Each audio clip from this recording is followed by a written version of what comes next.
suis venu m'installer en Californie parce qu'en fait, dans mon village, en France, on m'appelait le devin. Je faisais beaucoup de révélations, et notamment une qui s'est avérée exacte, dont je ne parlerai pas ici, puisque ce n'est pas le propos. Et il a fallu vraiment que je quitte le pays. Et maintenant, depuis 20 ans, je suis installé ici en Californie et je m'y sens bien. Oh, non, non, non, non. Non, non, là, ce serait vraiment de la science-fiction. Non, non, non, non. Je suis quelqu'un qui travaille avec des images. Donc là, j'ai vu un homme sur la Lune, marcher sur la Lune, arrivant avec une fusée. Voilà. Vous vous rappelez que c'était en 1950, j'avais à peine 10 ans. Donc, on a aussi l'imaginaire de son âge. Donc, une fusée, un homme marchant sur la Lune. Et je disais toujours à mes parents, on va aller sur la Lune en 1969. On va... Alors ça les faisait rire, évidemment. Ils étaient à la fois touchés, je pense, mais ça les faisait rire. Oui, j'ai effectivement toujours des images, notamment des images très très fortes en ce qui concerne en fait l'énergie nucléaire. Voilà, puisque nous arrivons vers la fin de l'énergie du pétrole. On l'a bien vu, ce qui s'est passé là sur ces dernières années. Et donc on va vers l'énergie nucléaire. Et là, l'énergie nucléaire apportera son lot de catastrophes, notamment en URSS, où je prédis pour la fin de la décennie, avant la fin de la décennie, n'est-ce pas, une catastrophe majeure qui pourra remettre en question l'utilisation même du nucléaire. On va avoir des voitures électriques, on aura des voitures électriques, et ça très rapidement, aux alentours des années, je pense, 2000, 2000, qui est mon année fétiche, 2000-2005, les voitures à pétrole n'existeront plus. On sera sur des voitures électriques. Euh, et je pense qu'on aura, si ce n'est pas commercialisé, en tout cas, trouvé la solution de la voiture volante, la voiture magnétique. Voilà. Euh, Ça, je le vois tout à fait, très clairement. C'est relativement flou. Mais en tout cas, ce qui est certain, c'est que dans la première décennie qui suivra l'an 2000, euh, l'Amérique sera attaquée. Non, non, non, non, non. Il ne s'agit pas d'une attaque à l'étranger, il s'agit d'une attaque sur le sol américain. Il s'agit là vraiment d'un nouveau Pearl Harbor.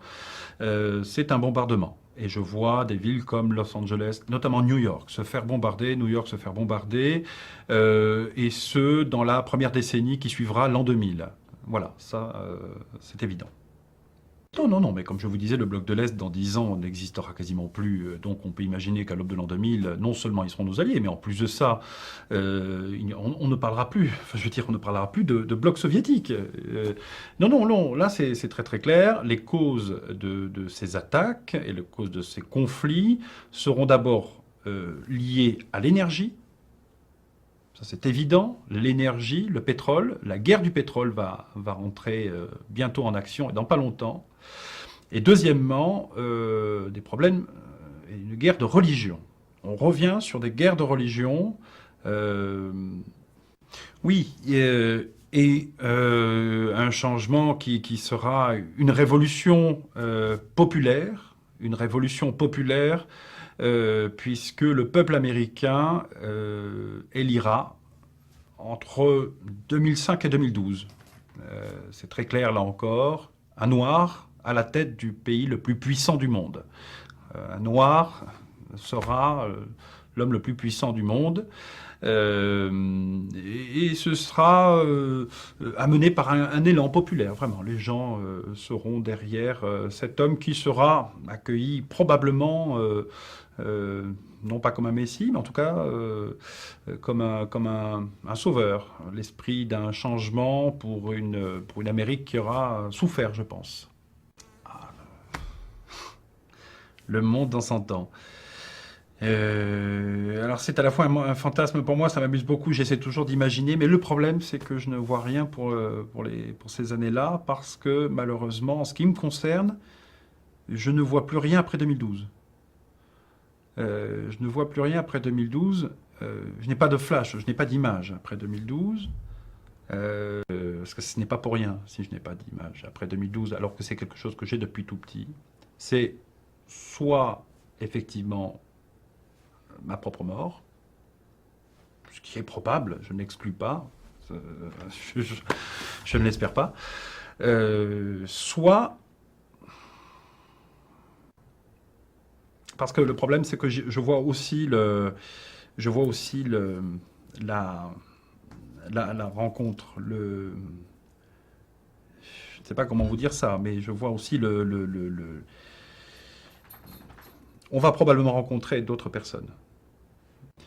Oui, de rencontres, de rencontres, de rencontres extraterrestres. Voilà, le mot est lancé. Et en même temps, si vous êtes là, c'est pour qu'on puisse en parler. 2012, pour moi, c'est l'année de la rencontre. Euh, je ne sais pas s'il faut vraiment parler de formidable. Le problème, c'est que je pense qu'ils seront tellement en avance sur nous. Vous imaginez, ils viennent du fin fond de la galaxie. Pour l'instant, nous, on était sur la Lune. Mais heureuse, mais c'est un conflit. Vous écoutez ce que je dis. On va avoir la visite de gens qui seront bien plus puissants que nous. Il y a des perdants et des gagnants dans un conflit. Nous serons les perdants. Et je peux vous assurer que si je ne vois rien après 2012, c'est pour une raison bien claire. C'est que l'humanité aura disparu. Bon, mais on va arrêter là.